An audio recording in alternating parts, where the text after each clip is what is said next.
How are you? Not bad. Just so I can concentrate on what you're saying. Yep. I'm just gonna put the gun out. Okay, I don't consent to any searches. I just want to make that clear. I'm not gonna search you. I don't consent to any seizures either. Okay. Just gonna hold it so I can have a conversation with you. Okay. What crime am I suspected of committing? And you just pointed that gun at me when it was loaded. Just so you know, you twisted it, pointed it right at me. Like Before you wrecked the slide, you pointed it right at my legs. People are calling about a guy walking around with a gun, so... Okay. That's not illegal. Can I have my gun back and get moving along? Need your ID, and then we'll get you on your way, What sir. crime do you suspect me of committing? Like I said, people are starting to call about a guy carrying a gun. Yep, that's a report of illegal activity. What crime do you suspect me of committing? In order to stop me, you have to suspect me of a crime. Can you get your supervisor here? He is on the way. Okay, thank you. Okay, well, like I said, people are concerned. It's a public safety issue. So I'm here to make sure everyone's all set. You make sure you're all set. Okay, so I just need to get your ID, and then we'll call it good. No, sir. You're not going to give me your ID. Unless you are issuing me a summons as 17A, 15A I need to make sure requires, then... Can you let me speak for a second? Yep. I need to make sure you're not a felon to carry this. Do you suspect me of being a felon? I don't know you. So Okay, if you don't suspect me of being a felon, then I would like my gun back and I would like to proceed on my way. In order to carry a gun, you're not allowed to be a felon. Correct, but unless you suspect me of being a felon, there's no reason for you to stop me. There is a reason to stop you.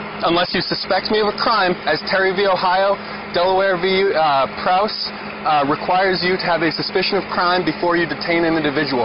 Brown v. Texas does not allow you to stop an individual and demand their ID. Can I get your first name so I can speak to you on a person-to-person basis here? No. You're not going to give me your Nope, I'm not You're going going to to. be that type of guy when I'm trying to have a conversation. I'm sorry, sir, but for my own protection, I would rather not give you anything because any name I give you is going to go in the police report about this incident. There's going to be no police report. There's a police log generated for every call. This is called a pedestrian trip. Yep. And unless you have a reasonable suspicion that I'm committing a crime, you can't detain me. I have to be free to leave. It has to be a consensual encounter, sir. Here's the deal, sir. You are walking down Congress Street carrying a gun. Yes. Okay. Is that illegal? It's a cause for concern. Do you suspect me of committing a crime? Sir.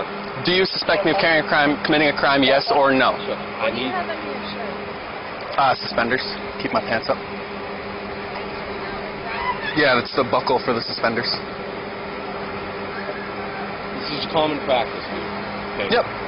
It's illegal common practice. It's not illegal. We see a guy walking down the street carrying a gun. Yep. Okay. Is that the only reason why you stopped me? Yes. That I'm carrying a gun? Yes. Okay. In that case, I want you to refer you to DeBerry v. U.S. DeBerry v. U.S. says that a firearm, where legally carried, cannot be the only cause for reasonable suspicion for a stop. Yep. Am I free to go? You are. Okay. Can I have my gun back? Good. Thank you.